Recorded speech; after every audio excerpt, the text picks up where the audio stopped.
आपको दिखाने जा रहा हूं मुगल बादशाहों का चैप्टर। हमारे दिमाग में मुगलों को जो है ना कूट कूट कर तो भरा गया, लेकिन बहुत सारी ऐसी बातें हैं जो बताई ही नहीं गई।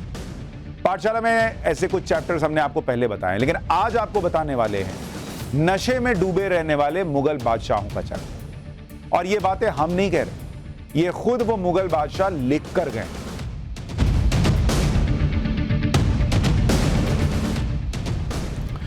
हमें इतिहास में यह पढ़ाया गया है कि मुगल बहुत महान थे। मुगलों ने भारत में कला, संस्कृति, न्याय और धार्मिक विचारधारा को फैलाया।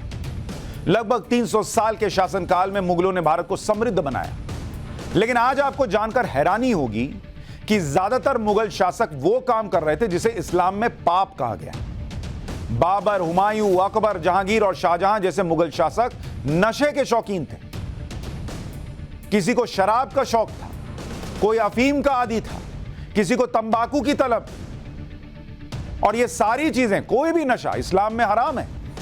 और ये लोग इस्लाम फैलाने का दावा करने वाले खुद क्या कर रहे थे आज सुनिए। और ये सारी बातें मनगढ़ंत या कोई किस्से कहानी नहीं है, इन सारी बातों को खुद मुगल शासकों ने लिखा है भाई, अपनी मर्जी से नहीं बता रहा हूं।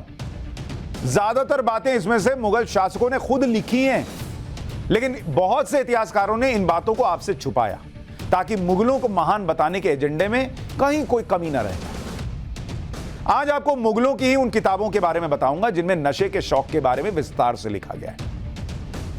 नशा करना किसी की व्यक्तिगत पसंद का हिस्सा हो सकता है, लेकिन मुगलों को महान शासक मानने के लिए जीवन के हर पहलू के बारे में जानना भी बहुत जरूरी है। सबसे पहले आपको बता दूं कि किस मुगल शासक को किस तरह के नशे का शौक था, ताकि मुगलों की महानता की सच्चाई भी सबके सामने आए। जैसे अगर आप देखेंगे नशे का किसको कौन सा शौक था, जरा उसके बारे में सुनते चलिए। जैसे बाबर था, बाबर के बारे में है कि उसे शराब और अफीम का शौक था। अब बताइए, शराब और अफीम का शौकीन बाबर। हुमायूं, इसको अफीम का शौक था। बताइए, लोग नशा करते हैं और खुद को बताते हैं कि बहुत हम इस्लाम फैलाने आए। अकबर, यह तंबाकू का शौकीन था और हुक्का का भी शौकीन था, हुक्का पीता रहता था। जहांगीर, कोई कम नहीं था, सबका एक से एक हिसाब देखिए। और जहांगीर जो है वो अफीम प्लस शराब का शौकीन था और इसी से मौत भी हुई। और शाहजहां, ये भाई जो है ये अफीम का शौकीन था। यानी शाहजहां, बाबर, हुमायूं, अकबर, जहांगीर सब नशे की लत में थे। लेकिन इतना मुगलों के बारे में पढ़ने के बावजूद आपको ये पता है। अब शुरुआत करते हैं बाबर से, जिसके लिए कहा जाता था कि बाबर अपने साथ तोप लाया था। लेकिन बाबर अपने साथ अफीम और कई तरह की शराब भी लाया था, यह कोई नहीं बताता। बाबर की ऑटोबायोग्राफी है, बाबरनामा, मतलब उसने खुद लिखी है बाबरनामा। उसके मुताबिक बाबर को शराब और अफीम का शौक था। उस समय शराब को अर्क और अफीम को माजून कहा जाता था। इस किताब में ऐसी कई घटनाओं का जिक्र किया गया है जब बाबर अपने साथियों और दरबारियों के साथ आए दिन शराब की पार्टी करता था। हैरानी की बात यह है कि बाबर ने शराब और अफीम के लिए दिन भी तय कर रखे थे। शराब के लिए शनिवार तय किया हुआ था कि शनिवार को लगेगा, रविवार, मंगलवार और बुधवार को शराब। शनिवार, रविवार, मंगलवार, बुधवार को शराब। और जबकि अफीम पार्टी के लिए था कि सोमवार और गुरुवार और शुक्रवार, इस दिन अफीम की पार्टी, मतलब 7 दिन तय था। 3 दिन अफीम चलेगा, 4 दिन शराब चलेगी। 7 दिन पार्टी, 7 दिन अफीम और शराब। हालांकि बाबर ने बाद में शराब छोड़ दी थी, लेकिन इसके पीछे कोई मजबूत इच्छा शक्ति नहीं थी, बल्कि एक युद्ध को जीतने का टोटका था। उसके बारे में भी बताऊंगा, लेकिन उसके पहले अकबर की नशे वाली महानता देख लेते हैं। नशे के शौकीन मुगलों के बारे में कई इतिहासकारों ने विस्तार से लिखा है। एक किताब है private life of the Mughals of India. इस किताब में मशहूर इतिहासकार आर नाथ लिखते हैं कि अकबर को अपने पिता और दादा की तरह शराब का शौक नहीं था। अकबर को तंबाकू पीने का शौक था। अकबर को तंबाकू का स्वाद बादशाह बनने के बाद एक दरबारी असद बेग ने करवाया था। असद बेग ने एक खूबसूरत हुक्का के रूप में अकबर को तंबाकू पिलाई थी। सोने और चांदी से बने हुक्के की बनावट को देखकर अकबर बहुत प्रभावित हुआ। उस समय वहां मौजूद अकबर के हकीमों ने इसे पीने से मना किया, लेकिन तब असद बेग ने अकबर को बताया कि हुक्के में पानी के फिल्टर होने की वजह से उससे नुकसान नहीं होता। असद बेग ने यहां तक कह दिया कि यूरोप के लोग भी हुक्का पीते हैं। यूरोप के लोग इतने बेवकूफ नहीं है कि सब कुछ जानने समझने के बाद तंबाकू का सेवन करेंगे। और इस तरह अकबर के दरबार से हुक्का निकलकर दरबारियों और अमीर लोगों तक पहुंच गया और धीरे धीरे पूरे देश में फैल गया। अजीमो शान शहंशाह अकबर बादशाह हुक्का पीते थे। कमाल की बात यह है कि जब उत्तर भारत में तंबाकू का चलन बढ़ रहा था, तब अकबर के बेटे जहांगीर को तंबाकू से नफरत हो गई, क्योंकि जहांगीर को तंबाकू की गंध बिल्कुल पसंद नहीं थी। लेकिन नशे के मामले में जहांगीर ने सबको पीछे छोड़ दिया। शराब और अफीम के शौक के मामले में जहांगीर ने अपने सभी पूर्वजों को पीछे छोड़ा। हालत यह हो गई कि जहांगीर शराब के नशे में धुत पड़े रहते थे।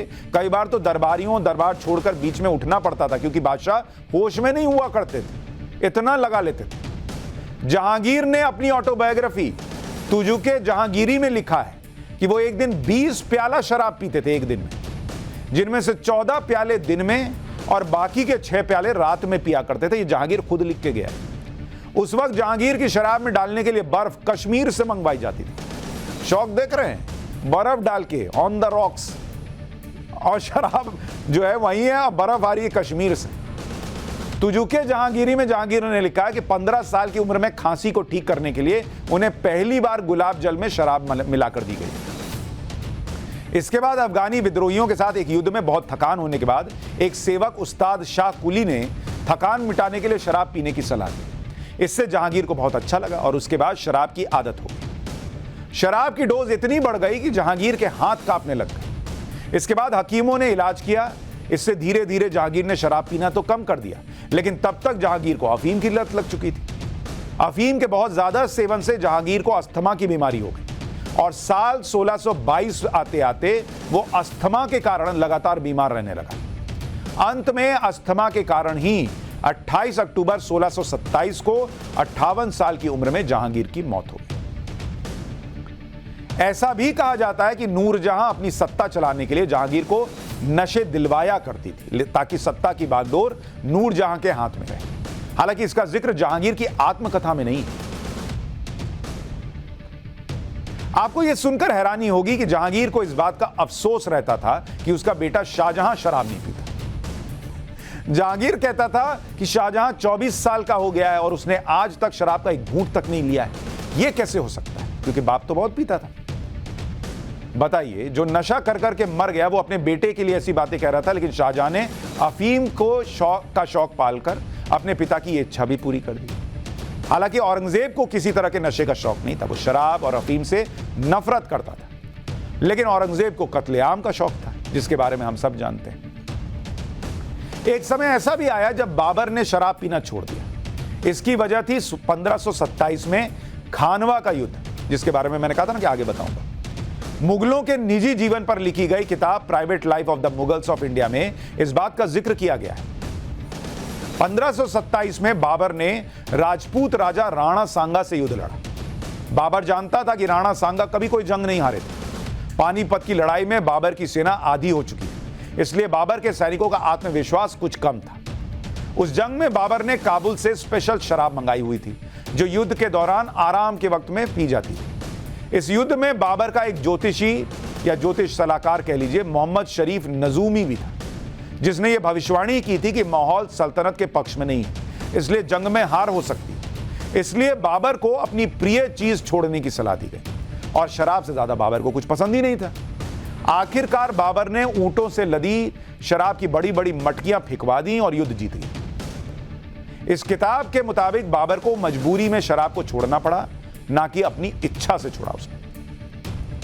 ये सारी बातें आपको इसलिए बताई ताकि मुगलों के महान वाले एजेंडे में नशे के शौकीन वाला सच भी आपको समझ में आ सके। मैंने पहले भी कहा कि नशा करना किसी का निजी फैसला हो सकता है, लेकिन महान जैसी उपाधि देने से पहले किसी भी व्यक्ति का पूरा सच जानना जरूरी है, और वो भी तब जब वो धर्म का खुद को बड़ा प्रचारक बताया जाए जिनको, और उनके खुद के धर्म में नशा जो है वो मना हो। इसके बाद आप तय कीजिए, उसे महान कहते हैं या नशे का शौकी।